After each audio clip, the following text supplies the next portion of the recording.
আমি একমতো ভালোই আছি। আমি আপনাদের এলাকা এই বিদ্যালয়ের 90 সাল থেকে 1990 সাল থেকে কর্মরত। আমি মনে করি আমি স্কুলে যদিও আমার বাড়ির পাশের গ্রাম কৈলাটি কিন্তু আমি সময় দিচ্ছি ওনারা সবাই বলছি আমি এভাবে আমার এই মজুরার গ্রামকে ছোট বড় সবাইকে আমি আপন করে স্কুলকে আপন করে আমি আমার দায়িত্ব কিছু হতেই পারে আমারও সাহায্য হয়ে থাকে মাফ করে আমার বাসাকে নেমন আর নাই। এরপরে আমাদের প্রধান শিক্ষক আমার শিক্ষক যারা আছেন আমি কোনো নিয়ে থাকি সমাপ্ত করে দিবেন। আমার ছাত্রছাত্রী আমার প্রান্তীয় ছাত্রছাত্রী এলাকাবাসী আমি এখন পুরো বাড়ি নাই ওনারা বলছে আমি তো কারণে আমাকে আপনারা আমার কথা আমার ব্যবহারে যদি আপনাদের মনে তাকে ব্যবস্থা করে মাফ করে আর আমার কর্মজীবী হবে আমার একটা ধারাবাহিক নিয়মের পরে আমারও সেইটাই বুঝবে আজকে আমি ওনারা যা বলছে আমার মনে কোনো কিছু নাই। আমি আল্লাহ সবাইকে মাফ করে দিচ্ছি, আপনারা আমাকে মাফ করে দেবেন। আর আমার ছাত্রছাত্রীরা একসময় এই শাসন ছিল, আমি কিন্তু শাসনও করছি, সুহাগও করেছি, আদরও করেছি, কিন্তু আমি আমার জন্য কোনো ব্যক্তিগত হবে না। আমি শাসন করছি তাদের কিছু কিছু জ্ঞান দেওয়ার জন্য। অনেকেই যারা দিচ্ছে তখন তারাই কামিয়াবি হয়েছে, আর যাদের বাকি নাই তার নাই। এটা আল্লাহ সাহেব আল্লাহ ফয়সালা করছে। আমি ব্যথাঘাত আমার হয়েছে, আমি করছি, এটা আমি স্বীকার করি। যদি কোনো ছাত্র আমার দ্বারা কোনো বড় কষ্ট নিয়ে দেখেন আল্লাহ সমাজ আমার কর্মজীবন দীর্ঘ সময় আমি স্কুলকে আমি ছুটি করে এই স্কুলের সার্ভিস উন্নয়নের জন্য তাদের মধ্যে আমি সর্বক্ষণে আমার কাজ আমি করে গেছি। বেশি হোক কম হোক আমার যথেষ্ট সাধ্যমতো আমি করেছি।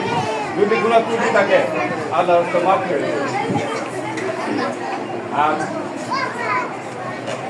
আজকে আমার এই শিক্ষক মন্ডলী আছেন, প্রধান শিক্ষক আছেন, তারা আমার কেন্দ্রভাবে এই কথা বলছে, আমি এর কিছুই করতে পারছি না। আমার দ্বারা যে স্বাধীনতার পরে কোনো কষ্ট থাকে আপনারা আমাকে মাফ করে আপনারা মাফ করে দেবেন। আমি এমন প্রত্যেকটা বাড়িতে আমার এই সবার কাছে আমি ভাই বাইশটা ছাত্র অভিভাবক হিসাবে আমি সবার কাছে গেছি। আমার কথা বলা বা আচরণে মনে কষ্ট পায় থাকেন, আবারও আমি বলছি যে আমাকে মাফ করে আমার জন্য দোয়া করবেন। আমি বাকি জীবনটা যেন এইভাবেই চলে যেতে পারি। আল্লাহ আমার আশা আকাঙ্ক্ষা অনেক পূরণ করেছেন। আমি শুধু পেয়েছি তার চেয়ে আল্লাহ আমাকে অনেক বেশি আল্লাহ দিচ্ছে। এই জন্য আল্লাহর কাছে আমি লাখ লাখ কোটি কোটি শুকরিয়া। বাকি জীবনটা যেন আমি সুন্দরভাবে চলতে পারি সেই কামনা আপনাদের কাছে চলে তো যেতেই হবে ইহজগৎ পরজগতে। আমার পরজগতে যদি আমি সহি সালামত ইমানের সহিত আমার মুখ হয়, তারপরে এই জন্য দোয়া করবে। আর একটা কথা আমি আগে দেখতে কারো সাবজেক্ট হয়তো আমার কোনোদিন সময় দিতে পারবো না, চলো করতে হয়তো দেখা হতে পারে। আপনারা আমার জন্য মন্ত্রায় দোয়া করবেন এবং যদি মনে করেন যে আমার মৃত্যু কারণ আল্লাহ তাআলা আমাকে উঠায় নিয়ে গেছে, আপনারা সাথে আমার আপনারা আমার এই জায়গায় যাবেন যে আমার কোনো মাফ করার আল্লাহর কাছে যাবেন। পরিশেষে আমার ছাত্রছাত্রী, আমার প্রিয় ছাত্রছাত্রী সবাই তোমরা ভালো করে মনোযোগ সরকারের কালকেই বলতে স্যার সবাই উপস্থিত থাকিয়া দেখবা। আর একটা জিনিস, এই শিক্ষা প্রতিষ্ঠান, মসজিদ, মাদ্রাসা, জনগণের কল্যাণে যেগুলি কাজ হয় এটি কিন্তু সরকারের আমানত, সরকারের সম্পদ, জাতীয় সম্পদ। আপনারা এই স্কুলে কোনো দ্বিধাবন্ধ না রেখে আপনাদের ছাত্র, আপনাদের গোলাবাদ ভবিষ্যৎ গড়ার জন্য স্কুলে পাঠাবেন। যথারীতি আগেই পরিচর্যা করবেন যে আমি স্কুল ছুটি করে পুরাকে আমি স্কুলে পাঠাই। আর আমার এই সার্থকতা বা ব্যর্থতার কারণ আমার সহকর্মী উনি কিন্তু সকাল থেকে উঠে কোরআন চালানোর পর নামাজ পড়ে তারপর এই আমার জন্য তৈরি হয়েছে যে আমি খাওয়া দাওয়া করে যথাসময় আসতে পারি কি না। এই জন্য আমি চেষ্টা করি ওনার কাজটা যেন আরও সুন্দর থাকে, মন মানসিকতা ভালো থাকে, সেই দোয়া করি। আমি বলি সবাইকে সবার কাছ থেকে মাছ চাচ্ছি। আমার ছুটি ছুটি হইতেই পারে, যেহেতু আমি শিক্ষা জীবনটা আমার যদি জানার জন্য চেষ্টা করছি। আল্লাহ এর মাঝে যদি আমার কোনো ত্রুটি থাকে আল্লাহ সবাই মাফ করে দিবে, আমাকে মাফ করে দিবে। আমি হয়তো তার আমার এখনো আছে, বড় কষ্ট লাগে। এটাই আমরা এক জায়গায় আমাদের চারজন ছিলাম, সাদা চলে গেছে। আমরা একসময় এই চারজন বন্ধুসুলভভাবে এই স্কুলকে ধরে রাখছিলাম। সরকারের পথ পরিবর্তন হওয়ার আরো 2 জন আছে, 6 জন। এখন আমি আশাবাদী এবং আশা করি যেন তারা আরো নতুন রূপে, নতুন পরিবেশে, নতুনভাবে যেন স্কুলকে তারা ধরে রাখে। আমার আজকে চলে যাচ্ছে, কেউ থাকবে না, সবাই চলে যাবে। এমনিভাবে সবাই বিদায় হইতে হবে, কিন্তু উঠে যাবে কি কাজ, আমাদের কাজ।